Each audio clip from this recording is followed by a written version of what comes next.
Next topic നമ്മൾ discuss ചെയ്യാനായിട്ട് പോകുന്നത് ഡൊമസ്റ്റിക് അപ്ലയൻസസിനകത്ത് തന്നെ വരുന്ന ഹീറ്റർ, അതുപോലെ electric stove, then hot plate. ഒരു ഹീറ്റിംഗ് എലമെൻറ്റ് ഉപയോഗിച്ചുകൊണ്ട് വർക്ക് ചെയ്യുന്ന ഇത്രയും ഡിവൈസസിനെ കുറിച്ചാണ് നമ്മൾ ഇതിനകത്ത് നോക്കാനായിട്ട് പോകുന്നത്. അതിൽ ഫസ്റ്റ് വൺ ഇലക്ട്രിക് ഹീറ്റർ. ഇപ്പം എന്താണ് ഒരു ഇലക്ട്രിക് ഹീറ്റർ? ഒരു ഇലക്ട്രിക് ഹീറ്റർ എന്ന് പറയുമ്പം ഒരു ഇലക്ട്രിക് കുക്കിംഗ് ഡിവൈസാണ്. സിമ്പിളായിട്ട് നമ്മൾ പറയുകയാണെങ്കിൽ അതൊരു ഇലക്ട്രിക് കുക്കിംഗ് ഡിവൈസാണ്. രണ്ട് ടൈപ്പാണ് അവൈലബിൾ ആയിട്ടുള്ളത്. എക്സ്പോസ്ഡ് എലമെൻറ്റ് ടൈപ്പ് ഹീറ്ററും ഉണ്ട്, എൻക്ലോസ്ഡ് എലമെൻറ്റ് ടൈപ്പ് ഹീറ്ററും ഉണ്ട്. എലമെൻ്റ് എന്ന് പറയുമ്പം അതിൻ്റെ ഹീറ്റിംഗ് എലമെൻറ്റ്, നിക്രോം ഉപയോഗിച്ചുണ്ടാക്കുന്ന ഹീറ്റിംഗ് എലമെൻറ്റ് എക്സ്പോസ്ഡ് ആവുക എന്ന് പറയുമ്പോൾ പുറത്തേക്ക് കാണുന്ന രീതിയിലും അതിന് എൻക്ലോസ്ഡ് ആയിട്ടും ബോഡിക്ക് അകത്തായിട്ട് വരുന്ന രീതിയിലും രണ്ട് രീതിയിൽ അവൈലബിൾ ആണ്. ഫസ്റ്റ് വൺ അതിൻ്റെ ഹീറ്റിംഗ് എലമെൻറ്റ്. ഹീറ്റിംഗ് എലമെൻറ്റിൻ്റെ പ്രോപ്പർട്ടീസ് എന്തൊക്കെയാണെന്ന് നോക്കാം. നമുക്കറിയാം, ഒരു ഇലക്ട്രിക് ഹീറ്ററിനെ സംബന്ധിച്ചിടത്തോളം അതിൻ്റെ മെയിൻ പാർട്ട് എന്ന് പറയുന്നത് അതിൻ്റെ ഹീറ്റിംഗ് എലമെൻറ്റ് തന്നെയാണ്. ഇത് മെയിൻ ഹീറ്റിംഗ് എലമെൻറ്റിൻ്റെ ഡീറ്റെയിൽസ് നോക്കുകയാണെങ്കിൽ it's made of a nichrome wire. അധിക ടൈപ്പ് ഹീറ്റിംഗ് എലമെൻറ്റുകളും ഉണ്ടാക്കാറുള്ളത് നിക്രോം വയർ ഉപയോഗിച്ചിട്ട് തന്നെയാണ്. നിക്രോമിൻ്റെ പ്രോപ്പർട്ടി വരുമ്പം ഹൈ റെസിസ്റ്റിവിറ്റി ആണ് and withstands a working temperature of 900 degree Celsius. High resistivity ഉണ്ട്, അതുപോലെ വർക്കിംഗ് ടെമ്പറേച്ചർ ഒരു 900 ഡിഗ്രി സെൽഷ്യസ് വരെ അതിനെ വിത്ത്സ്റ്റാൻഡ് ചെയ്യാനായിട്ട് കഴിയും. Nichrome does not readily oxidise even at such a high temperature. അധിക എലമെൻറ്റുകളും ഹൈ ടെമ്പറേച്ചർ വരുന്ന സമയത്തേക്ക് അത് ഓക്സിഡൈസ് ആയി പോകാനുള്ള ചാൻസ് ഉണ്ട്. പക്ഷേ നിക്രോം അങ്ങനെ അത്ര പെട്ടെന്നൊന്നും ഹൈ ടെമ്പറേച്ചറിൽ ഓക്സിഡൈസ് ചെയ്തു പോവില്ല. Increase in the length of the element at such temperature is very small. സാധാരണ മെറ്റലുകൾ, എലമെൻറ്റുകൾ നമ്മൾ ഹീറ്റ് ചെയ്ത് കഴിഞ്ഞാൽ ടെമ്പറേച്ചർ ഇൻക്രീസ് ചെയ്യുന്ന സമയത്തേക്ക് അതിൻ്റെ ലെങ്ത്ത് ഇൻക്രീസ് ചെയ്യും, അതിനെ എക്സ്പാൻഡ് ചെയ്തിട്ട് ലെങ്ത്ത് ഇൻക്രീസ് ചെയ്യാറുണ്ട്. പക്ഷേ നിക്രോം വയറിനെ സംബന്ധിച്ചിടത്തോളം അതിൻ്റെ റെസിസ്റ്റിവിറ്റി ഭയങ്കര ഹൈ ആണ്. സോ അത് എന്ത് ചെയ്യില്ല, അത്രയും ടെമ്പറേച്ചർ നമ്മൾ ഹീറ്റ് ചെയ്ത് കൊടുത്ത് ടെമ്പറേച്ചർ കൂട്ടി കൊടുത്താലും അത്രയും അതിൻ്റെ ലെങ്ത്തിൽ വരുന്ന ഇൻക്രീസ് എന്ന് പറയുന്നത്, അല്ലെങ്കിൽ അതിൻ്റെ എക്സ്പാൻഷൻ എന്ന് പറയുന്നത് വളരെ ചെറുതാണ്. Then selection of the nichrome wire. Nichrome wire അതിന് നമ്മൾ എങ്ങനെ സെലക്ട് ചെയ്യും? നിക്രോം വയർ സെലക്ട് ചെയ്യുക എന്ന് പറയുമ്പോൾ അതിൻ്റെ ഡയമീറ്റർ, ഡിഫറെൻറ്റ് ഡയമീറ്ററിലുള്ള വയറുകൾ അവൈലബിൾ ആയിരിക്കും. അപ്പോൾ നമ്മൾ എങ്ങനെയാണ് പ്രോപ്പറായിട്ടുള്ള വയർ സെലക്ട് ചെയ്യുക എന്നാണ് നോക്കുന്നത്. The current to be carried is calculated for a given wattage and rated voltage. നമുക്ക് തന്നിട്ടുള്ള എത്ര വാട്ടേജിലും എത്ര വോൾട്ടേജിലുമാണോ വർക്ക് ചെയ്യേണ്ടത് അതിനനുസരിച്ചിട്ടുള്ള കറണ്ട് നമ്മൾ ആദ്യം കണ്ടുപിടിക്കുക. നമുക്കറിയാം, കറണ്ടിനനുസരിച്ചാണ്, അതായത് ഒരു വയറിന് ക്യാരി ചെയ്യാവുന്ന കറണ്ടിനനുസരിച്ചാണ് അതിൻ്റെ സൈസ് വരുന്നത്. അല്ലെങ്കിൽ തിരിച്ചു പറയുകയാണെങ്കിൽ ആ വയറിൻ്റെ സൈസ് അനുസരിച്ചിട്ടാണ് അതിന് ക്യാരി ചെയ്യാവുന്ന കറണ്ട് വരുന്നത്. അപ്പോൾ ഇതിന് ജനറലായിട്ടുള്ളൊരു ടേബിൾ അവൈലബിൾ ആണ്. നമ്മൾ മുമ്പ് കോപ്പർ വയറിൻ്റെയും അലുമിനിയം വയറിൻ്റെയൊക്കെ ടേബിൾ അവൈലബിൾ ആയതുപോലെ തന്നെ നിക്രോം വയറിനും ടേബിൾ അവൈലബിൾ ആണ്. അപ്പോൾ അതിനനുസരിച്ച് നമ്മൾ എന്ത് ചെയ്യുക, നിയറസ്റ്റ് ആയിട്ടുള്ള ഒരു സെലക്ഷൻ നമ്മൾ കാൽക്കുലേഷൻ ചെയ്തിട്ട് ആ ടേബിളിൽ നിന്നും അതിനോട് യോജിക്കുന്ന രീതിയിലുള്ള ഒരു സൈസ് സെലക്ട് ചെയ്യുകയാണ് ചെയ്യുക. അപ്പോൾ ഒരു resistance of the heater element is determined from the formula. അപ്പോൾ നമുക്ക് വാട്ടേജ് തന്നിട്ടുണ്ട്, അതുപോലെ റേറ്റഡ് വോൾട്ടേജും അറിയാം, എത്രയിലാണ് വർക്ക് ചെയ്യേണ്ടതെന്നും അറിയാം. നമ്മൾ ആ ഒരു ഹീറ്റർ എലമെൻറ്റിൻ്റെ റെസിസ്റ്റൻസ് കണ്ടുപിടിക്കാനുള്ള ഇക്വേഷൻ എങ്ങനെയാണ്? I² R ആണ്. പവറിൻ്റെ ഇക്വേഷൻ എന്തായിരുന്നു? വാട്ടേജിൻ്റെ ഇക്വേഷൻ I²R എന്നായിരുന്നു. അപ്പം അതിൽ നിന്ന് നമുക്ക് റെസിസ്റ്റൻസ് കണ്ടുപിടിക്കാം. Resistance equal to W divided by I² എന്ന് കിട്ടും. ഇവിടെ W എന്ന് പറയുന്നത് വാട്ടേജ് ആണ്, അല്ലെങ്കിൽ പവറാണ്. I എന്ന് പറയുന്നത് ആ നിക്രോം വയറിലൂടെ കടത്തിവിടുന്ന കറണ്ടും, R എന്ന് പറയുന്നത് അല്ലെങ്കിൽ റെസിസ്റ്റൻസ് ആ നിക്രോം വയറിൻ്റെ റെസിസ്റ്റൻസുമാണ്. ഇനി നമുക്കതിൻ്റെ റെസിസ്റ്റൻസ് കിട്ടി. റെസിസ്റ്റൻസ് കിട്ടിക്കഴിഞ്ഞാൽ ഇനി എത്ര ലെങ്ത്ത് നമുക്ക് അതിനകത്ത് വയർ വേണം എന്നെങ്ങനെയാണ് നോക്കുക. The length of the nichrome wire that can produce the above calculated resistance.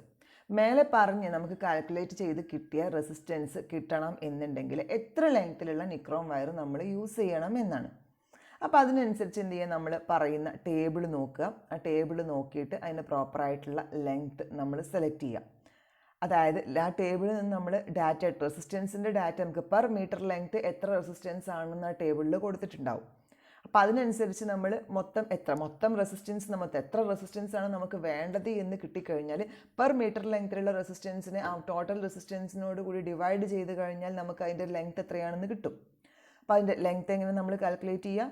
Total calculated resistance, നമ്മൾ കണ്ടുപിടിച്ച റെസിസ്റ്റൻസ്, നേരത്തെ I² R ഉപയോഗിച്ചിട്ട് W equal to I² R ഉപയോഗിച്ച് കണ്ടുപിടിച്ച റെസിസ്റ്റൻസിൻ്റെ വാല്യൂ, അത് divided by resistance per metre of scheduled dia of wire. നമ്മൾ select ചെയ്ത വയർ, ഏത് വയറാണോ നമ്മൾ സെലക്ട് ചെയ്ത്, എത്ര സൈസിലുള്ള വയറാണോ നമ്മൾ സെലക്ട് ചെയ്തത്, ആ വയറിൻ്റെ പെർ മീറ്റർ ലെങ്ത്തിന് അതിന് എത്ര റെസിസ്റ്റൻസ് ആണ് എന്ന് നോക്കുക. അപ്പോൾ ടോട്ടൽ കിട്ടിയ റെസിസ്റ്റൻസിൽ നിന്നും അതിനെ ഡിവൈഡ് ചെയ്ത് കഴിഞ്ഞാൽ നമുക്ക് ലെങ്ത്ത് ഒബ്റ്റെയിൻ ചെയ്യുന്നതാണ്. അപ്പോൾ നിക്രോം വയറിൻ്റെ സൈസസിൻ്റെ ടേബിളാണ് തന്നിട്ടുള്ളത്. ഫസ്റ്റിലും സൈസ് ഓഫ് വയർ എന്ന് പറയുന്ന SWG സൈസ് പറഞ്ഞിട്ടുണ്ട്, അതുപോലെ അതിൻ്റെ ഡയമീറ്റർ ഇൻ mmലുള്ള ഡയമീറ്ററും പറഞ്ഞിട്ടുണ്ട്. ദെൻ റെസിസ്റ്റൻസ് പെർ മീറ്റർ, അത് സ്റ്റാൻഡേർഡ് ആയിട്ടൊരു 500 ഡിഗ്രി സെൽഷ്യസിനകത്ത് 1 മീറ്റർ ലെങ്ത്തിൻ്റെ റെസിസ്റ്റൻസ് എത്രയാണെന്ന് ഓരോ വയറിൻ്റെയും കൊടുത്തിട്ടുണ്ട്. അതുപോലെ അതിനകത്തൂടെ 500 ഡിഗ്രി സെൽഷ്യസ് ടെമ്പറേച്ചർ ക്രിയേറ്റ് ചെയ്യാനായിട്ട് അതിലൂടെ നമുക്ക് കടത്തി വിടാവുന്ന കറണ്ട് എത്രയാണ് എന്നും കൊടുത്തിട്ടുണ്ട്. ഫസ്റ്റ് നമുക്കൊരു എക്സാമ്പിൾ നോക്കാം. Calculate the length of heating element wire for a heater 250 volt 1000 watts working at 500 degree Celsius. 500 degree Celsius ആണ്, അത് റൈറ്റിംഗ് മിസ്റ്റേക്കാണ്. Then calculate the length of the heating element. ഒരു ഹീറ്റിംഗ് എലമെൻറ്റ് വയറിൻ്റെ length കണ്ടുപിടിക്കാനാണ് പറഞ്ഞിട്ടുള്ളത്. ആ heater, നമ്മൾ ഉപയോഗിക്കുന്ന ഹീറ്റർ എന്ന് പറയുന്നത് 250 വോൾട്ട് 1000 വാട്ട്സിൻ്റെ ഹീറ്ററിൻ്റെ അകത്താണ് നമ്മൾ ഈ ഹീറ്റിംഗ് എലമെൻറ്റ് ഉപയോഗിക്കുന്നത്. 500 ഡിഗ്രി സെൽഷ്യസിലാണ് വർക്ക് ചെയ്യുന്നത്. നമ്മുടെ ടേബിൾ തന്നിട്ടുള്ളതും 500 ഡിഗ്രി സെൽഷ്യസിൻ്റെ ടേബിൾ തന്നെയാണ്. അപ്പോൾ നമുക്ക് ഈസി ആയിട്ട് അത് നോക്കി ചെയ്യാവുന്നതാണ്. ഇപ്പോൾ ടേബിളിൽ എന്താ കൊടുത്തിട്ടുള്ളത്? സേഫ് ആയിട്ടുള്ള current carrying capacity of different sizes of വയറിൻ്റെ കൊടുത്തിട്ടുണ്ട്, അതുപോലെ അതിൻ്റെ റെസിസ്റ്റൻസ് പെർ മീറ്റർ ലെങ്ത്തും കൊടുത്തിട്ടുണ്ട്. തന്നിട്ടുള്ള ഡാറ്റ എന്തൊക്കെയാണ് നമുക്ക് ക്വസ്റ്റ്യനകത്ത്? സപ്ലൈ വോൾട്ടേജ് 250 വോൾട്ട് ആണെന്ന് പറഞ്ഞിട്ടുണ്ട്, പവർ 1000 വാട്ട്സ് ആണെന്ന് പറഞ്ഞിട്ടുണ്ട്, വർക്കിംഗ് ടെമ്പറേച്ചർ 500 ഡിഗ്രി സെൽഷ്യസ് ആണെന്ന് പറഞ്ഞിട്ടുണ്ട്.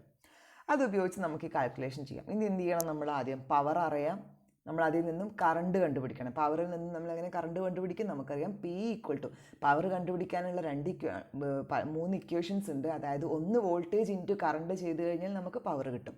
V × I = പവറാണ്. അതല്ല എന്നുണ്ടെങ്കിൽ I²R, ജൂൾസ് ലോ പ്രകാരം I²R ചെയ്ത് കഴിഞ്ഞാൽ പവർ കിട്ടും. ദെൻ മൂന്നാമതൊരു ഇക്വേഷൻ വരുന്നത് V² / R. ഇങ്ങനെ 3 ഇക്വേഷനാണ് പവർ കണ്ടുപിടിക്കാനായിട്ടുള്ളത്. അപ്പോൾ ഈ കേസിൽ നമുക്കിവിടെ പവർ തന്നിട്ടുണ്ട്, വോൾട്ടേജും തന്നിട്ടുണ്ട്. അങ്ങനെയാണെങ്കിൽ അതിൽ നിന്ന് നമുക്ക് എന്ത് ചെയ്യാം? കറണ്ട് കണ്ടുപിടിക്കാം. I = W/V ചെയ്ത് കഴിഞ്ഞാൽ 1000 / 250 4 ആംപിയർ ആണ് അതിലൂടെ വരുന്നത് നമുക്ക് കടത്തി വിടേണ്ട കറണ്ട് എന്ന് കിട്ടി. ഇനി 4 ആംപിയർ കറണ്ട് ക്യാരി ചെയ്യാനുള്ള കഴിവുള്ള വയർ നമ്മൾ എന്ത് ചെയ്യണം? ചാർട്ടിൽ നിന്നും സെലക്ട് ചെയ്യണം. അപ്പോൾ അതിന് മുമ്പായിട്ട് നമ്മൾ എന്ത് ചെയ്യുക? അവിടെ വേണ്ട ടോട്ടൽ റെസിസ്റ്റൻസ് കണ്ടുപിടിക്കുക. R എങ്ങനെ കണ്ടുപിടിക്കും? V/I ആണ്. നമുക്ക് വോൾട്ടേജ് കിട്ടി, അതിൽ നിന്നും കറണ്ട് നമുക്ക് കറണ്ടും ഇവിടെ ഓൾറെഡി കിട്ടിയിട്ടുണ്ട്, വോൾട്ടേജ് തന്നിട്ടുണ്ട്. അപ്പോൾ അതിൽ നിന്നും 250 / 4 ചെയ്ത് കഴിഞ്ഞാൽ 62.5 ഓം ആണ് നമുക്ക് മൊത്തം അത്രയും കറണ്ട് കടത്തി വിടാനായിട്ട് അത്രയും വേണ്ട റെസിസ്റ്റൻസ് എന്ന് പറയുന്നത് 62.5 ഓം ആണ്. 1000 വാട്ടേജ് പ്രൊഡ്യൂസ് ചെയ്യണം എങ്കിൽ 250 വോൾട്ട് സപ്ലൈയിൽ നമ്മൾ 4 ആംപിയർ കറണ്ട് കടത്തി വിട്ട് കഴിഞ്ഞാൽ 62.5 ഓം റെസിസ്റ്റൻസ് ആണ് നമുക്ക് കിട്ടുന്നത് എന്ന് മനസ്സിലായി. ഇനി നമ്മൾ എന്ത് ചെയ്യുക? ടേബിൾ നോക്കുക. ടേബിളിൽ 5ാമത്തെ കോളം, അപ്പോൾ ഇവിടെയാണ് ടേബിൾ തന്നിട്ടുണ്ട്. ടേബിളിൽ 5ാമത്തെ കോളം എന്ന് പറയുമ്പോൾ last column current in amperes ആണ്. എത്രയാണ് കറണ്ട് എന്ന് തന്നിട്ടുണ്ട്.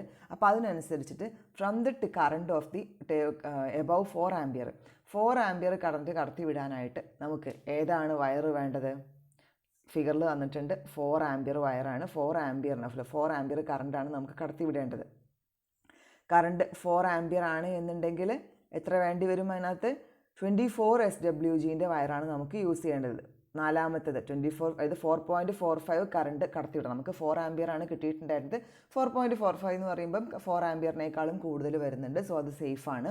കുറച്ച് നമ്മൾ കൂടുതൽ എടുക്കാം. 4.45 കറണ്ട് കടത്തി വിടാനായിട്ട് 24 SWGൻ്റെ വയർ നമുക്ക് യൂസ് ചെയ്താൽ മതിയാവും. 0.56 mm ഡയമീറ്റർ ഉള്ള വയറാണ്. അതിൻ്റെ പെർ മീറ്റർ ലെങ്ത് റെസിസ്റ്റൻസ് എത്രയാണ് തന്നിട്ടുള്ളത്? 4.65 ആണ് അതിൻ്റെ റെസിസ്റ്റൻസ് തന്നിട്ടുള്ളത്. അപ്പോൾ 4.6587 ohms per metre resistance, per metre length resistance ഉള്ള 24 SWGൻ്റെ വയർ ഉപയോഗിച്ചുകൊണ്ട് നമുക്ക് എന്ത് ചെയ്യാൻ പറ്റും? ഇവിടെ ഹീറ്റിംഗ് എലമെൻറ്റിന് പ്രൊഡ്യൂസ് ചെയ്യാനായിട്ട് പറ്റും. ടോട്ടൽ റെസിസ്റ്റൻസ് എത്ര തന്നിട്ടുണ്ട്? 62.5 ആണ്. അപ്പോൾ പെർ മീറ്റർ ലെങ്ത്തിൻ്റെ റെസിസ്റ്റൻസ് നമുക്ക് 4.65 ആണെന്ന് കിട്ടി. ടോട്ടൽ റെസിസ്റ്റൻസ് 62.5 ആണെങ്കിൽ നമുക്ക് ലെങ്ത് ഓഫ് ദ വയർ എങ്ങനെ കണ്ടുപിടിക്കാം? 62.5 / 4.6587 ചെയ്ത് കഴിഞ്ഞാൽ 13.42 മീറ്റർ ആണെന്ന് കിട്ടി. അതായത് 1000 വാട്ട്സ് 250 വോൾട്ട്സിൻ്റെ ഹീറ്റർ നമുക്ക് വർക്ക് ചെയ്യിക്കാനായിട്ട് അതിനകത്ത് 24 SWGൻ്റെ നിക്രോം വയറും 13.42 മീറ്റേഴ്സ് യൂസ് ചെയ്താൽ മതിയാവും എന്ന് നമുക്ക് ഇതിനകത്ത് നിന്ന് മനസ്സിലായി. നെക്സ്റ്റ് പോയിന്റ് നമുക്ക് ഡിസ്കസ് ചെയ്യാനായിട്ടുള്ളത് ഒരു എക്സ്പോസ്ഡ് ടൈപ്പ് ഹീറ്ററിൻ്റെ പാർട്സ് ഏതൊക്കെയാണെന്ന് നോക്കാം. ഇപ്പോൾ ഫിഗറിൽ വന്നിട്ടുള്ളത് അതിൻ്റെ ഹീറ്റർ പ്ലേറ്റ് ആണ്. പോർസലൈൻ പ്ലേറ്റ് വിത്ത് ഗ്രൂവ്. ഹീറ്റർ പ്ലേറ്റ് എന്ന് പറയുമ്പോൾ പോർസലൈന് കൊണ്ട് ഉണ്ടാക്കിയിട്ടുള്ള ഒരു പ്ലേറ്റ് ആണ് കൊടുത്തിട്ടുള്ളത്. വിച്ച് ഹൗസസ് ദി നിക്രോം വയറിൻ്റെ കോയിൽ ഫോം. അതിനകത്ത് ഗ്രൂവ്സ് പ്രൊവൈഡ് ചെയ്തിട്ടുണ്ട്. ഗ്രൂവ്സ് എന്ന് പറയുമ്പോൾ കുറേ ചാനൽസ് പ്രൊവൈഡ് ചെയ്തിട്ടുണ്ട്. അതിൻ്റെ അകത്തു കൂടെയാണ് നമ്മൾ ഈ നിക്രോം വയറിന് കോയിൽ ഫോമിൽ നമ്മൾ ചുറ്റി വെക്കുന്നത്. ഫിഗറിൽ കാണിച്ചിട്ടുണ്ട്. എന്നിട്ട് എന്ത് ചെയ്യുക, porcelain which stands the high temperature and A good insulator. ഈ പോർസലൈൻ എന്ന് പറയുന്നത് നമുക്കറിയാം നമ്മുടെ ഫ്യൂസിൻ്റെ മെറ്റീരിയൽ പുറം ബോഡിയൊക്കെ ഉണ്ടാക്കാനായിട്ട് യൂസ് ചെയ്യുന്നത് പോർസലൈനാണ്. അത് ഹൈ ടെമ്പറേച്ചറിനെ വിത്ത്സ്റ്റാൻഡ് ചെയ്യാൻ കഴിവുള്ളതും അതുപോലെ ഗുഡ് ഇൻസുലേറ്റർ കൂടിയാണ് നമ്മുടെ ഈ പോർസലൈൻ എന്ന് പറയുന്നത് material. In the projections prevent the heating element from coming out of the ഗ്രൂവ്സും. ഫിഗറിനകത്ത് ചെറിയ പ്രൊജക്ഷൻസ് കൂടി കൊടുത്തതായിട്ട് കാണാം. അപ്പോൾ ഒരു ഗ്രൂവ് ഉണ്ടാക്കിയിട്ട് ആ ഗ്രൂവിൻ്റെ അറ്റത്തായിട്ട് ഇടയ്ക്കിടയ്ക്കായിട്ട് ഇതുപോലെ പ്രൊജക്ഷൻസും കൂടെ കൊടുത്തത് കൊണ്ട് ഗ്രൂവിൻ്റെ അകത്തായിട്ട് നമ്മൾ ചുറ്റി വെച്ചിട്ടുള്ള കോയിൽ പുറത്ത് വരാതിരിക്കാനും കൂടെ അത് സഹായിക്കും. ദെൻ ബോഡി ഓർ ഫ്രെയിം ആണ് to house the heater plate in it. Body അല്ലെങ്കിൽ ഫ്രെയിം എന്ന് പറയുമ്പം ഹീറ്റർ പ്ലേറ്റ് വെക്കാനായിട്ടാണ് നമ്മളിത് യൂസ് ചെയ്യുന്നത്. സാധാരണ ബോഡി അല്ലെങ്കിൽ ഫ്രെയിം ഉണ്ടാക്കിയിട്ടുള്ളത് കാസ്റ്റ് അയണോ അല്ലെങ്കിൽ മൈൽഡ് സ്റ്റീലിൻ്റെ ഷീറ്റോ പെയിൻറ്റഡ് ചെയ്തിട്ടോ അല്ലെങ്കിൽ ഇലക്ട്രോ പ്ലേറ്റഡ് ചെയ്തിട്ടോ എന്നാണ് നമ്മൾ യൂസ് ചെയ്യാറുള്ളത്. ദ നെക്സ്റ്റ് വരുന്നത് കണക്റ്റഡ് ലീഡുകളാണ്. Large cross section made of the bare copper കൊണ്ടുണ്ടാക്കിയ ലാർജ് ക്രോസ് സെക്ഷനാണ്. Insulated with porcelain beads or glass beads. Porcelain bead അല്ലെങ്കിൽ ഗ്ലാസ് ബീഡ്സ് ഉപയോഗിച്ചുകൊണ്ട് ഇൻസുലേറ്റ് ചെയ്തിട്ടുള്ള bare copper wire large cross സെക്ഷനിലുള്ള bare copper വയറുകളാണ് സാധാരണ കണക്റ്റിംഗ് ലീഡ്സ് ആയിട്ട് നമ്മൾ യൂസ് ചെയ്യാറുള്ളത്. Then grill stand. ഫിഗറിൽ ഗ്രിൽ സ്റ്റാൻഡ് കൊടുത്തിട്ടുണ്ട്. Made of the chromium or nickel plated MS rods. Chromium അല്ലെങ്കിൽ നിക്കൽ പ്ലേറ്റ് ചെയ്തിട്ടുള്ള MS റോഡ് കൊണ്ടാണ് ഈ ഗ്രിൽ സ്റ്റാൻഡ് ഉണ്ടാക്കിയിട്ടുള്ളത്. ബോഡിയുടെ മേലെ ഹിഞ്ച് ചെയ്ത് പിടിപ്പിക്കുകയാണ് ചെയ്തിട്ടുള്ളത്. It supports the vessels kept on the heater and act as A barrier between the exposed heater element and the vessel. അതായത് നമുക്ക് ഹീറ്ററിൻ്റെ മേലെ വെസലിനെ സപ്പോർട്ട് ചെയ്യാനായിട്ടും ഈ ഗ്രിൽ സ്റ്റാൻഡ് യൂസ് ചെയ്യുന്നുണ്ട്. ഓൾസോ അത് ഡയറക്റ്റ് എക്സ്പോസ് ചെയ്ത് നിൽക്കുന്ന ഹീറ്റിംഗ് എലമെൻറ്റും നമ്മുടെ വെസലിൻ്റെയും ഇടയ്ക്ക് ഒരു ബാരിയർ കൊടുക്കാനായിട്ടും കൂടെ ഇതുപോലെ ഗ്രിൽ സ്റ്റാൻഡ് യൂസ് ചെയ്യാറുണ്ട്. ദ നെക്സ്റ്റ് വൺ വരുന്നത് ഹീറ്ററിൻ്റെ സോക്കറ്റാണ്. Using for plugging the power supply appliance plug വഴി നമുക്ക് പവർ സപ്ലൈ കൊടുക്കാനായിട്ട് വേണ്ടി യൂസ് ചെയ്യുന്നതാണത്. For safety the heater body should be connected to a general mass of earth through the earth continuity conductor. ഇനി അതുകൂടാതെ നമ്മൾ എന്ത് ചെയ്യണം, സേഫ്റ്റിക്ക് വേണ്ടിയിട്ട് മീറ്ററിൻ്റെ ബോഡി നമ്മൾ എർത്ത് കണ്ടിന്യൂറ്റി കണ്ടക്ടറുമായിട്ട് എർത്തിലേക്ക് കണക്ട് ചെയ്തിട്ടും ഉണ്ടായിരിക്കണം. ദെൻ നെക്സ്റ്റ് വൺ നമുക്ക് നിക്രോം വയർ. സാധാരണയായിട്ട് നമ്മൾ യൂസ് ചെയ്യുന്ന ഹീറ്റിംഗ് എലമെൻറ്റ് എന്ന് പറയുന്നത് നിക്രോം വയറാണെന്ന് പറഞ്ഞു. നിക്രോം വയറിൻ്റെ ജനറൽ ആയിട്ടുള്ള കുറച്ച് കാര്യങ്ങൾ. All the electrical heating appliances having the heating element made of the nichrome wire or ribbon. നിക്രോമിൻ്റെ വയർ അല്ലെങ്കിൽ റിബൺ ഉപയോഗിച്ചിട്ടാണ് സാധാരണഗതിയിൽ എല്ലാ ടൈപ്പ് ഇലക്ട്രിക്കൽ ഹീറ്റിംഗ് അപ്ലയൻസസിലും ഹീറ്റിംഗ് എലമെൻറ്റുകൾ ഉണ്ടാക്കാറുള്ളത്. ഈ നിക്രോം എന്ന് പറയുന്നത് ഓർത്ത് വയ്ക്കുക, അതൊരു അലോയാണ്. 80% നിക്കലും 20% ക്രോമിയം ഉള്ളതാണ് നിക്രോം എന്ന പേര് വന്നത്. നിക്കലിൻ്റെ നീയുമാണ് ക്രോമിയത്തിൽ നിന്നാണ് ക്രോം എന്ന് പറഞ്ഞ വേർഡ് വന്നിട്ടുള്ളത്. അപ്പം 80% നിക്കലും 20% ക്രോമിയവും കൂടി വരുന്ന ഒരു അലോയാണ് നിക്രോം. ശരിക്കും അതിൻ്റെ പ്രോപ്പർട്ടീസ് എന്ന് പറയുമ്പോൾ എന്തുകൊണ്ടാണ് നമ്മൾ ഇത്രയധികം നിക്രോം വയർ ഉപയോഗിക്കുന്നത്? നിക്രോം വയറിന് സ്പെസിഫിക് ആയിട്ടുള്ള കുറേ പ്രോപ്പർട്ടീസാണ് താഴെ പറഞ്ഞിട്ടുള്ളത്. അതൊന്ന് ഹൈ സ്പെസിഫിക് റെസിസ്റ്റൻസ് ആണ് നിക്രോം വയറിനുള്ളത്. ഏകദേശം 9 × 10⁻⁸ ഓം മീറ്ററാണ് നിക്രോമിൻ്റെ സ്പെസിഫിക് റെസിസ്റ്റൻസ് വരുന്നത്. Less length of wire will be sufficient to produce the required resistance. അത്യാവശ്യം നല്ലൊരു എമൗണ്ട് റെസിസ്റ്റൻസ് പ്രൊഡ്യൂസ് ചെയ്യാനായിട്ട് ചെറിയ ലെങ്ത്തിലുള്ള വയർ മാത്രം നമുക്ക് യൂസ് ചെയ്താൽ മതിയാവും. It can withstand thermal stress withstand ചെയ്യാൻ കഴിവുള്ളതാണ് നിക്രോം. ആൻഡ് ഇറ്റ്സ് മെക്കാനിക്കൽ സ്ട്രെങ്ത്തും അത്യാവശ്യം നല്ലതാണ്. ഹൈ മെൽറ്റിംഗ് പോയിൻ്റാണ്, അതായത് ഏകദേശം 1380°C വരെ അതിൻ്റെ മെൽറ്റിംഗ് പോയിൻ്റ് ഇൻക്രീസ് ചെയ്യും. സാധാരണഗതിയിൽ നമുക്ക് ഏതൊരു മെറ്റീരിയൽ ആയാലും 100°C അതിൻ്റെ ബോയിലിംഗ് പോയിൻ്റ് അല്ലെങ്കിൽ അത് കഴിഞ്ഞ് മെൽറ്റിംഗ് പോയിൻ്റ് പെട്ടെന്ന് തന്നെ എന്ത് ചെയ്യും, മെൽറ്റ് ചെയ്തു പോകും. നമ്മൾ സാധാരണഗതിയിലൊരു മെറ്റീരിയൽ ഉപയോഗിക്കുകയാണെന്നുണ്ടെങ്കിൽ മെൽറ്റിംഗ് പോയിൻ്റ് കുറവായിരിക്കും. പക്ഷേ ഇവിടെ നിക്രോം വയറാണെങ്കിൽ അതിന് ഹൈ മെൽറ്റിംഗ് പോയിൻ്റാണ്, അതായത് ഹൈ ടെമ്പറേച്ചർ വരെ അതിന് വിത്ത്സ്റ്റാൻഡ് ചെയ്യാനായിട്ട് കഴിയും. ടെമ്പറേച്ചർ നമുക്ക് ഒരുപാട് കൂട്ടിക്കൊടുക്കാം. 1380°C വരെ നമുക്ക് അതിന് ടെമ്പറേച്ചർ കൂട്ടിക്കൊടുക്കാനായിട്ട് സാധിക്കും. അതും കഴിഞ്ഞാൽ മാത്രമേ ആ മെൽറ്റ് ചെയ്യാനായിട്ട് തുടങ്ങുള്ളൂ. Then it has low temperature coefficient. അതിന് ടെമ്പറേച്ചർ കോഎഫിഷ്യൻറ്റ് കുറവാണ്, 0.0001 ആണ് ഇതിന് ടെമ്പറേച്ചർ കോഎഫിഷ്യൻറ്റ് കൊടുത്തിട്ടുള്ളത്. നെക്സ്റ്റ് എക്യുപ്മെൻറ്റ് വരുന്നത് സോൾഡറിങ് അയൺ ആണ്. സോൾഡറിങ് അയൺ എന്തിനാണ് നമ്മൾ യൂസ് ചെയ്യാറുള്ളത്? ജോയിൻസ് ഉണ്ടാക്കാൻ വേണ്ടിയിട്ടാണ് നമ്മൾ സോൾഡറിങ് അയൺ. 2 മെറ്റൽ പീസ് കിട്ടിക്കഴിഞ്ഞാൽ അത് രണ്ടിനും നമ്മൾ ജോയിൻറ്റ് ചെയ്യാനായിട്ട് നമ്മൾ എങ്ങനെയാണ് ചെയ്യാറുള്ളത്? സോൾഡർ ചെയ്തിട്ടാണ് നമ്മൾ അതിനെ ജോയിൻറ്റ് ചെയ്യാറുള്ളത്. ഇവിടെയും ഹീറ്റിംഗ് എലമെൻ്റ് ആയിട്ട് നമ്മൾ യൂസ് ചെയ്യുന്നത് നിക്രോം വയർ അല്ലെങ്കിൽ നിക്രോം റിബൺ വൈൻഡ് ചെയ്തുകൊണ്ടാണ് ഓവർ ദ മൈക്ക ഷീറ്റിൻ്റെ മേലെ നിക്രോം വയർ അല്ലെങ്കിൽ നിക്രോം റിബൺ വൈൻഡ് ചെയ്തിട്ടാണ് നമ്മൾ എന്ത് ചെയ്യാറുള്ളത്? ഹീറ്റിംഗ് എലമെൻറ്റ് ഉണ്ടാക്കാറുള്ളത്. സാധാരണ അവൈലബിൾ ആവുന്ന വോൾട്ടേജ് റേഞ്ചസ് ഏതൊക്കെയാണ്? 15 വാട്ട്, 25 വാട്ട്, 40, 65, 125, 240 അങ്ങനെ പല വാട്ടുകളിൽ വോൾട്ടേജ് റേറ്റിംഗിൽ നമ്മുടെ സോൾഡറിങ് അയൺ അവൈലബിൾ ആണ്. നെക്സ്റ്റ് ഹീറ്റിംഗ് എക്യുപ്മെൻറ്റ് വരുന്നത് റൂം ഹീറ്ററാണ്. നമ്മുടെ റൂമെല്ലാം ഹീറ്റ് ചെയ്യാനായിട്ട് യൂസ് ചെയ്യുന്നത്. അതിന് റേഡിയൻറ്റ് ഹീറ്റർ എന്നും പറയും, ബാർ ടൈപ്പ് ഹീറ്റർ എന്നും പറയും. പർട്ടിക്കുലർ പ്ലേസ് അല്ലെങ്കിൽ ഏതെങ്കിലും ഒരു റൂം ഹീറ്റ് ചെയ്യാനായിട്ട് യൂസ് ചെയ്യുന്നതാണ് റൂം ഹീറ്റർ എന്ന് പറയുന്നത്. ഇവിടെ നമ്മൾ നിക്രോം വയറാണ് യൂസ് ചെയ്യുന്നത്. അതിന് സ്പൈറലായിട്ട് വൗണ്ട് ചെയ്ത് വെച്ചിട്ടുള്ള nichrome wire over China clay bar. ഒരു ചൈന ക്ലേ ബാറിൻ്റെ മേലെയായിട്ട് നിക്രോം വയറിന് സ്പൈറലായിട്ട് വൗണ്ട് ചെയ്ത് വെച്ചിട്ടാണ് റൂം ഹീറ്ററിനകത്ത് ഹീറ്റിംഗ് എലമെൻറ്റ് ഉണ്ടാക്കാറുള്ളത്. അതിൻ്റെ to increase the efficiency increase ചെയ്യാനായിട്ട് polished reflector is used behind the rod which radiate the heat efficiently. അപ്പം അതിൻ്റെ എഫിഷ്യൻസി ഇൻക്രീസ് ചെയ്യാനായിട്ട്, നല്ല എഫിഷ്യൻ്റായിട്ട് ഹീറ്റ് റേഡിയേറ്റ് ചെയ്യാനായിട്ട് അതിൽ റോഡിന് പുറകിലായിട്ട് പോളിഷ് ചെയ്ത റിഫ്ലക്റ്റേഴ്സ് കൂടി ചിലപ്പോൾ യൂസ് ചെയ്യാറുണ്ട്. ഹീറ്റിംഗ് എഫിഷ്യൻസി ഇൻക്രീസ് ചെയ്യാൻ വേണ്ടിയിട്ടാണ് പോളിഷ്ഡ് റിഫ്ലക്റ്റേഴ്സ് റൂം ഹീറ്ററിൻ്റെ അകത്ത് യൂസ് ചെയ്യുന്നത്. നെക്സ്റ്റ് വരുന്നത് ഇമ്മേർഷൻ ഹീറ്ററാണ്. ഹീറ്ററിൻ്റെ അകത്ത് തന്നെ ഹീറ്റർ എന്ന് പറയുമ്പോൾ നമ്മളതിനകത്ത് ഇമ്മേഴ്സ് ചെയ്ത് വെക്കുന്ന type heater. These are used to heat the water or other liquid directly. Water അല്ലെങ്കിൽ മറ്റുള്ള ലിക്വിഡുകൾ നമ്മൾ ഡയറക്റ്റായിട്ട് ഹീറ്റ് ചെയ്യാൻ വേണ്ടിയിട്ടാണ് ഹീറ്റിംഗ് എലമെൻറ്റ് വെള്ളത്തിൻ്റെ അകത്തേക്ക് നമ്മൾ മുക്കി വെക്കുന്ന രീതിയാണ് ഇവിടെ വരുന്നത്. Heat produced is directly dissipated to the water and thus the water is heated. അപ്പോൾ എന്തായിരിക്കും, ഈ കോയിൽ ഹീറ്റ് ആവുന്ന ടൈമിലേക്ക് ഡയറക്റ്റായിട്ടും ഈ ഹീറ്റ് വെള്ളത്തിലേക്കാണ് ട്രാൻസ്ഫർ ചെയ്യുന്നത്. അപ്പോൾ വെള്ളത്തിലേക്കാണ് ആ ഹീറ്റ് ഡിസിപ്പേറ്റ് ചെയ്യുന്നതും അങ്ങനെ വെള്ളം എന്ത് ചെയ്യും? ഹീറ്റ് ആവും. Heating element is made of spiral shape wound with nichrome wire. Spiral ഷേപ്പിലാണ് നിക്രോം വയർ കൊണ്ട് സ്പൈറൽ ഷേപ്പിലാണ് സാധാരണ ഹീറ്റിംഗ് എലമെൻറ്റ് വരാറുള്ളത്. Placed in the copper tube. ഒരു കോപ്പർ ട്യൂബിനകത്ത് അത് ഇറക്കി വയ്ക്കും.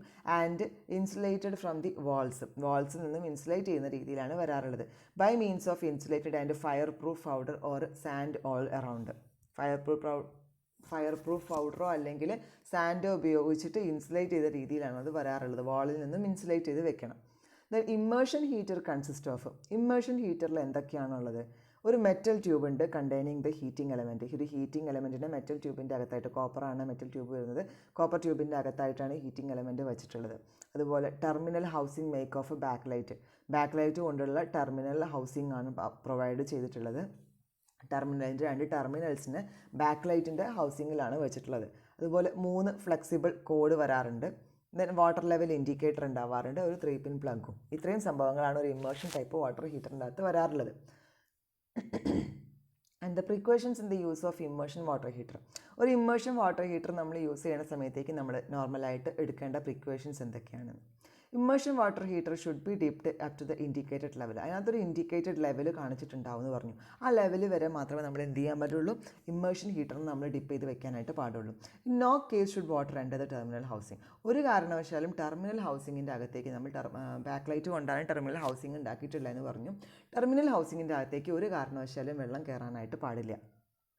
Supply should be switched on only after the immersion heater had been dipped into the water. Immersion heater വെള്ളത്തിൻ്റെ അകത്തേക്ക് ഡിപ്പ് ചെയ്ത് വെച്ചതിൻ്റെ ശേഷം മാത്രമേ നമ്മൾ എന്ത് ചെയ്യാനായിട്ട് പാടുള്ളൂ? സപ്ലൈ സ്വിച്ച് ഓൺ ചെയ്യാനായിട്ട് പാടുള്ളൂ. And it should be switched off first before taking it out of the water. വെള്ളത്തിൽ നിന്ന് നമ്മൾ എന്ത് ചെയ്യുക? പുറത്തേക്ക് എടുക്കുന്നതിൻ്റെ മുമ്പ് ഉറപ്പായിട്ടും അത് ഓഫ് ചെയ്തിട്ട് മാത്രമേ നമ്മൾ അതിനെ ടച്ച് ചെയ്യാനോ പുറത്തേക്ക് എടുക്കാനോ ആയിട്ട് പാടുള്ളൂ. It should not be taken out immediately after switching off but should be allowed to cool down before taking out. ഇനി നമ്മൾ എന്ത് ചെയ്യുക? സ്വിച്ച് ഓഫ് ചെയ്ത് അതേ സ്പോട്ടിൽ തന്നെ അതിന് കോയിലിനെ എടുത്ത് പുറത്തേക്ക് ഇടാൻ പാടില്ല.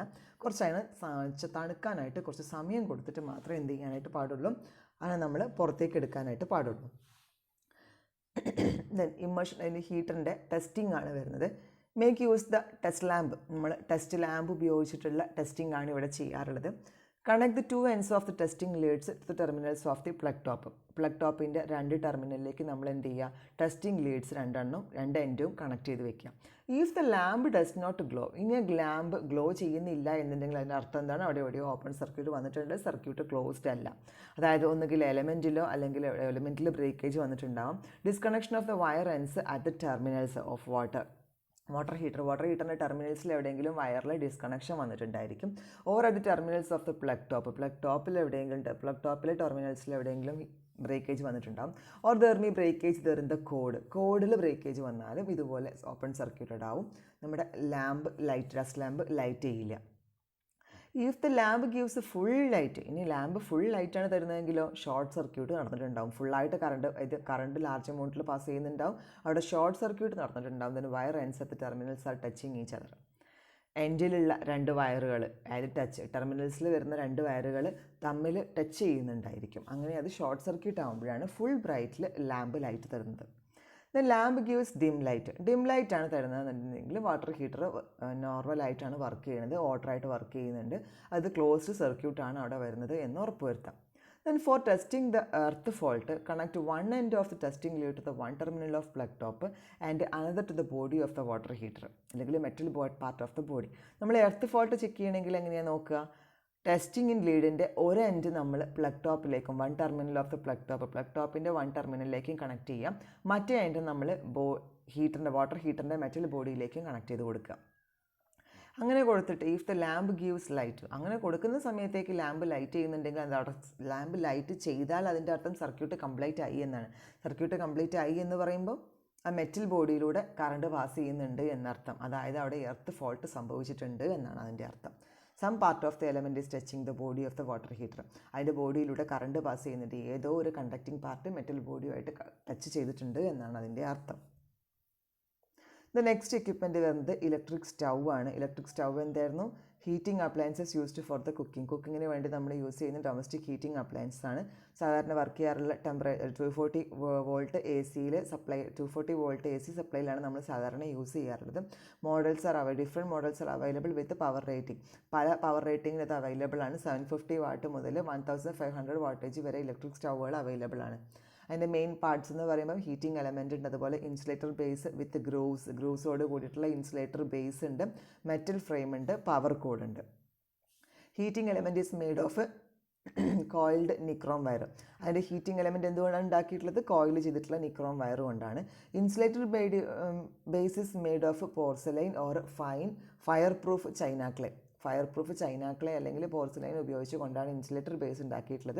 Heating element is placed in the grooves of the ഗ്രൂവ്സിൽ നമ്മൾ എന്ത് ചെയ്യും, ഹീറ്റിംഗ് എലമെൻറ്റിനെ വെക്കും. And the base is fitted on the metal frame made up of cast iron or iron sheet act as the stand. Base എന്ത് ചെയ്തിട്ടുണ്ടാവും, ഒരു metal ഫ്രെയിമിലേക്ക് ഫിക്സ് ചെയ്തിട്ടുണ്ടാവും, കാസ്റ്റ് അയൺ അല്ലെങ്കിൽ അയൺ ഷീറ്റ് ഉപയോഗിച്ചിട്ടാണ് അത് ഉണ്ടാക്കിയിട്ടുള്ളത്. അതൊരു സ്റ്റാൻഡായിട്ട് വർക്ക് ചെയ്യും, provide the mechanical protection and give shape to the സ്റ്റൗവിനൊരു മെക്കാനിക്കൽ പ്രൊട്ടക്ഷനും പ്രൊവൈഡ് ചെയ്യുന്നുണ്ട് ഈ ബേസ്, മെറ്റൽ ഫ്രെയിം കൊണ്ട് ഉണ്ടാക്കിയിട്ടുള്ള ബേസ് മെറ്റൽ ഫ്രെയിമിലേക്ക് ഫിറ്റ് ചെയ്ത് വെച്ചിട്ടുള്ള ബേസ്. അതുകൂടാതെ സ്റ്റൗവിനൊരു പെർട്ടിക്കുലർ ഷേപ്പ് പ്രൊവൈഡ് ചെയ്യാനായിട്ടും ഈ ബേസ് സഹായിക്കുന്നുണ്ട്. ഓർത്ത് വയ്ക്കുക, കാസ്റ്റ് അയൺ അല്ലെങ്കിൽ അയൺ ഷീറ്റ് കൊണ്ടാണ് നമ്മൾ എന്ത് ചെയ്തിട്ടുള്ളത്, ബേസിന് ഉണ്ടാക്കിയിട്ടുള്ളത്. ഹീറ്റിംഗ് എലമെൻ്റാണ് നിക്രോം വയർ കൊണ്ടാണ്. ഇൻസുലേറ്റർ ബേസ് ഉണ്ടാക്കിയിട്ടുള്ളത് പോർസലൈൻ അല്ലെങ്കിൽ ഫയർ പ്രൂഫ് ചൈന ക്ലേ ഉപയോഗിച്ചുകൊണ്ടാണ്. The 2 ends of the heating element are taken to the terminals by means of flexible cables. Heating എലമെൻറ്റിൻ്റെ 2 എൻഡും നമ്മൾ ഫ്ലെക്സിബിൾ കേബിൾസ് ഉപയോഗിച്ചുകൊണ്ട് ടെർമിനലിലേക്ക് കണക്ട് ചെയ്തിട്ടുണ്ട്. These flexible leads are insulated with beads of insulating material like porcelain പോലെയുള്ള insulating മെറ്റീരിയലിൻ്റെ beads ഉപയോഗിച്ചുകൊണ്ട് നമ്മൾ എന്തിട്ടുണ്ട്, ഫ്ലെക്സിബിൾ ലീഡ്സിനെ നമ്മൾ ഇൻസുലേറ്റ് ചെയ്തിട്ടുണ്ട്. നെക്സ്റ്റ് വരുന്നത് ഹോട്ട് പ്ലേറ്റ് ആണ്. Electrically heated plate on which the flat bottomed containers to be heated are placed. അത് electrically heat ചെയ്യുന്ന ഒരു പ്ലേറ്റ് ആണുള്ളത്. അതിൻ്റെ മേലെ നമ്മൾ ഫ്ലാറ്റ് ബോട്ടംഡ് ആയിട്ടുള്ള കണ്ടെയ്നേഴ്സ് മാത്രമേ നമുക്ക് അവിടെ യൂസ് ചെയ്യാനായിട്ട് സാധിക്കും, നമ്മൾ ഇൻഡക്ഷൻ കുക്കർ പോലെ. It requires 250 volt A C supply ആണ് യൂസ് ചെയ്യാറുള്ളത്. 1 കിലോ വാട്ടിലും അതുപോലെ 2 കിലോ വാട്ട്, അങ്ങനെ 2 റേഞ്ചിലാണ് സാധാരണ അത് അവൈലബിൾ ആയിട്ടുള്ളത്, 1000 വാട്ടേജിലും 2000 വാട്ടേജിലും. കുക്കിങ്ങിന് വേണ്ടി യൂസ് ചെയ്യാറുണ്ട്. അതുപോലെ heating liquids in the laboratory, നമ്മൾ ലബോറട്ടറിയിലൊക്കെ ലിക്വിഡ്സ് എക്സ്പെരിമെൻറ്റ്സിന് വേണ്ടിയിട്ട് ലിക്വിഡ്സ് ഹീറ്റ് ചെയ്യാനായിട്ട് യൂസ് ചെയ്യാറുണ്ട്. It may be single unit ടൈപ്പോ ആവാം, അല്ലെങ്കിൽ ഡബിൾ യൂണിറ്റ് ടൈപ്പുള്ള ഹോട്ട് പ്ലേറ്റുകളും വരാറുണ്ട്. അപ്പോൾ ഒരു ബേസിക് ആയിട്ടുള്ളൊരു ഹോട്ട് പ്ലേറ്റിൻ്റെ പിക്ചറാണ് റൈറ്റ് സൈഡിൽ കാണിച്ചിട്ടുള്ളത്. മെയിനായിട്ട് അതിനൊരു ബേസ് ഉണ്ട്, കാസ്റ്റ് ആണ് അല്ലെങ്കിൽ മൈൽഡ് സ്റ്റീൽ കൊണ്ടുണ്ടാക്കിയിട്ടുള്ള MS സ്റ്റീൽ കൊണ്ടുണ്ടാക്കിയിട്ടുള്ള ബേസാണ്. ദെൻ പ്ലേറ്റ് എന്ന് പറയുമ്പോൾ തിക്കായിട്ടുള്ള സർക്കുലർ പ്ലേറ്റ് ആണ്. Sheet of iron, cast iron അല്ലെങ്കിൽ അയൺ അലോയുടെ ഷീറ്റ് കൊണ്ടാണ് തിക്കായിട്ടുള്ള സർക്കുലർ പ്ലേറ്റ് ഉണ്ടാക്കിയിട്ടുള്ളത്. ദെൻ നെക്സ്റ്റ് വരുന്നത് ഹീറ്റർ പ്ലേറ്റ് ആണ്. ഇലക്ട്രിക്കലി ഇൻസുലേറ്റിംഗ് ആണ് but thermally conducting material like china clay or fire clay, cement or plaster of Paris. അപ്പോൾ സിമെൻറ്റോ പ്ലാസ്റ്റർ ഓഫ് പാരീസോ ചൈന ക്ലേയോ അങ്ങനെ ഏതെങ്കിലും കൊണ്ടുള്ള ഇലക്ട്രിക്കലി ഇൻസുലേറ്റിംഗ് ആയിട്ടുള്ള മെറ്റീരിയലും പക്ഷേ തെർമലി കണ്ടക്ട് ചെയ്യാവുന്ന ടൈപ്പ് മെറ്റീരിയലും കൊണ്ടാണ് ഹീറ്ററിൻ്റെ പ്ലേറ്റ് ഉണ്ടാക്കിയിട്ടുള്ളത്. ദെൻ ഹീറ്റർ പ്ലേറ്റിൻ്റെ മേലെ വെക്കുന്ന ഹീറ്റിംഗ് എലമെൻ്റ് ആണെങ്കിലോ നിക്രോം വയർ അല്ലെങ്കിൽ നിക്രോം റിബൺ ഉപയോഗിച്ചിട്ടാണ് ഉണ്ടാക്കിയിട്ടുള്ളത്. ദെൻ നെക്സ്റ്റ് വരുന്നത് സ്വിച്ച് ആണ്. അപ്പോൾ ഇത്രയുമാണ് ഒരു ഹോട്ട് പ്ലേറ്റിൻ്റെ പാർട്സ് ആയിട്ട് വരുന്നത്.